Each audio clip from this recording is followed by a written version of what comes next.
Bonjour à tous, nous sommes actuellement avec Yves Rousserroir qui n'est autre que le producteur des Bronzés-Fonds du Ski. Bonjour Yves. Bonjour. Alors vous êtes en vacances là en ce moment même à Val d'Isère. Qu'est-ce que vous avez prévu de faire pendant votre petite semaine de vacances? Écoutez, pour moi, l'été, c'est Val d'Isère maintenant. Avant, je skiais beaucoup, maintenant je skie beaucoup moins, même plus du tout. Mais par contre, j'adore l'été à Val d'Isère et je me consacre à la marche. Voilà. J'essaye de marcher parce qu'on ne marche jamais assez. Et puis, je suis avec mes petits-enfants cette semaine. Donc, je ne les vois pas souvent parce qu'ils habitent ailleurs. Donc, c'est aussi le plaisir, disons, familial. Voilà. Donc c'est profiter de la famille, de la fraîcheur de la montagne et aussi du beau paysage qu'offre cette vallée quand même aussi, c'est Bien ça? sûr, bien sûr. Mais moi, je suis amoureux de Val d'Isère depuis bien longtemps, depuis que j'ai tourné les Bronzés-Fonds du Ski ici. Voilà. Et est-ce que vous avez justement des petites anecdotes depuis ces dernières années par rapport à ce film qui est encore un grand classique et qu'on voit encore passer à la télé? Écoutez, il a un avantage parmi beaucoup d'autres, c'est que chaque fois qu'il passe à la télé, ça fonctionne. Le premier aussi. Le Père Noël est une ordure que j'ai produit. Ça fonctionne toujours depuis 40 ans, c'est incroyable. Et il y a quelques jours, j'ai vu dans le Dauphiné qu'il y avait une projection à Aix-les-Bains et que Patrice Lecomte serait là. Alors j'ai appelé Patrice, je lui ai dit bon ben écoute, c'est incroyable, en revenant, arrête-toi à Val d'Isère. Bon, il ne pouvait pas s'arrêter, mais il m'a envoyé des photos. Il y avait plus de 1000 personnes en plein air qui regardaient le film.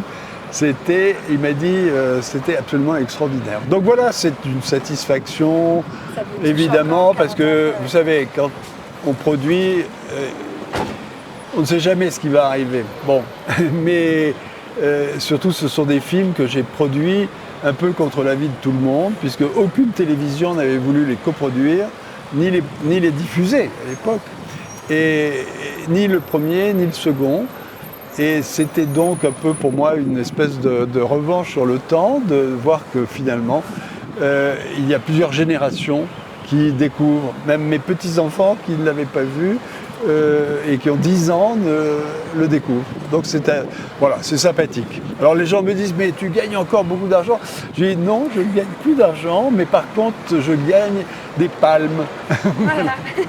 Et puis, et une grande satisfaction. Voilà. Oui, c'est toujours émouvant de se dire qu'il y a toujours autant de succès et de voir autant d'admiration. Et puis voilà, les gens qui rigolent encore, c'est un film qui ne vieillit pas finalement. Mais surtout, l'ensemble des comédiens qui ont joué dans ce film, qui n'étaient pas connus à l'époque, hein, très peu connus, sont devenus finalement aujourd'hui des stars. Et eux qui rêvaient tous d'être seuls sur l'affiche, ben finalement, l'un dans l'autre, ils arrivent à obtenir leur succès personnel. Voilà. Et vous avez encore contact avec certains acteurs, avec Oui, certains... bien sûr, oui, bien sûr, avec plusieurs d'entre eux. Et puis, vous savez, il y a combien? C'était en 79, on a tourné le film en 79. En mars, oui. Et on avait décidé de fêter le 40e anniversaire à Val d'Isère. Pour les circonstances, j'étais revenu et certains d'entre eux étaient là. On avait fait une soirée formidable. Et donc là, on est aux 45 ans. Il y a bientôt les 50 ans. Est-ce que quelque chose est prévu justement à Val d'Isère ou à quoi faut-il s'attendre? Est-ce qu'il y aura une petite surprise? Est-ce que l'équipe du tournage sera de nouveau là? Écoutez, si je suis encore là, hein, parce que je commence à vieillir. Hein. Oh. Mais oui, on essaiera de faire quelque chose. Oui, puis il y avait aussi, pour cet anniversaire-là, on se rappelle aussi de votre cuvée parce que vous étiez dans le vin également et Oui, vous avez aussi fait cette spéciale cuvée. Surtout, alors je ne sais pas si vous avez vu la bouteille. Vous avez vu la bouteille? J'ai pas encore eu la chance. Non. Et alors, à ce moment-là, il faut vraiment que vous demandiez à Sandrine, qui est à l'office, qui a encore, je crois, une bouteille ou deux, parce que ce qui est intéressant sur la bouteille, c'est pas simplement qu'il y a du vin à l'intérieur, c'est que sur l'étiquette, il fallait scanner et vous avez la musique et la chanson des Bronzés-Fonds du Ski. Avec Voilà. Gilbert Montagnier. Et c'est ça qui était... en tête. voilà, et c'est sur l'étiquette. Et donc là, vous profitez de vos vacances en famille, de la nature. Mais vous avez aussi, donc vous êtes vraiment un amoureux de Val d'Isère, vous êtes un peu un avalin de cœur. Oui. Ça fait quand même plus de 40 voire 50 ans que vous venez ici. Mais vous êtes aussi un amoureux de la mer. Vous avez. Je suis né à Marseille, oui, donc je faisais évidemment. beaucoup de voile.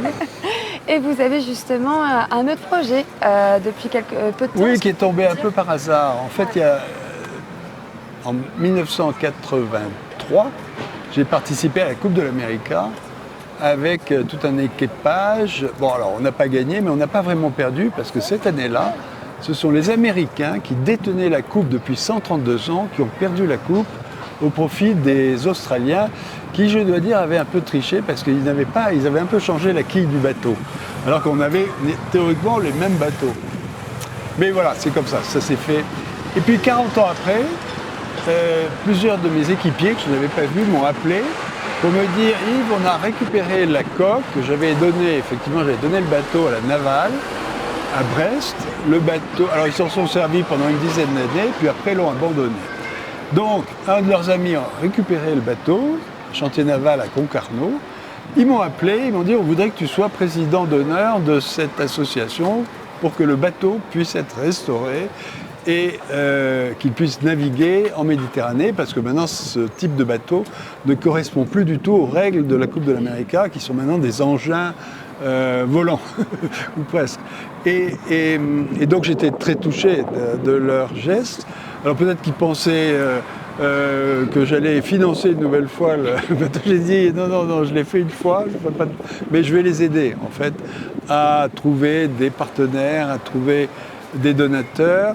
Et donc c'est une émotion d'abord et un plaisir de savoir que ce bateau qui a défendu les couleurs de la France, eh bien, pourra de nouveau concourir en Méditerranée, donc, que ce soit sur les côtes françaises ou en Italie, au Grèce, voilà, ou en Espagne. Et donc ça, c'est quelque chose qui touche un peu ma jeunesse et mon enthousiasme à la fois pour le sport et pour la voile. Donc c'est un beau projet encore qui s'ouvre à vous et que vous allez justement aider jusqu'au bout, les accompagner, comme vous avez pu le faire aussi avec les bronzés et avec toute votre carrière. Mais c'est un peu le rôle d'un producteur, si vous voulez, c'est de rechercher les talents et les moyens. Voilà. Et un producteur, c'est son rôle aussi parfois de corriger le tir. Et c'est ce qui s'était passé à l'époque où on a tourné les bronzés fond du ski. Je les avais envoyés ici. Mais ça, vous ne connaissez peut-être pas cette histoire. Mais je leur ai dit, bon, écoutez, je vous laisse pendant une semaine, vous allez faire un peu le pitch et je reviendrai dans 8 jours, vous allez me raconter. Et puis, 8 jours après, j'arrive, on s'était donné rendez-vous à la Grande Ourse. Et là, tout d'un coup, ils commencent à me raconter l'histoire d'un avion qui s'est scratché dans les Alpes. Et à ce moment-là, Junio dit, oui, on pourrait mettre un sous-titre. On a mangé l'hôtesse de l'air. Voilà. Alors, il se trouve qu'à cette époque-là, il y avait une équipe de rugby ou de foot au Chili qui s'était scratchée.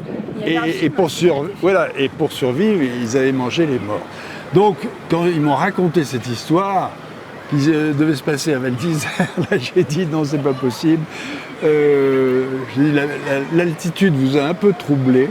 Alors, je repars à Paris, je reviens dans 8 jours. On fait les bronzés fond du ski. Et c'est le film que vous avez vu. Voilà. Eh ben, merci beaucoup en tout cas Yves de nous avoir raconté ces anecdotes et d'avoir pris le temps avec nous pendant vos vacances. Merci. On vous souhaite encore un très bon séjour à Val d'Isère et on espère vous voir très vite. Merci pour votre accueil. Merci.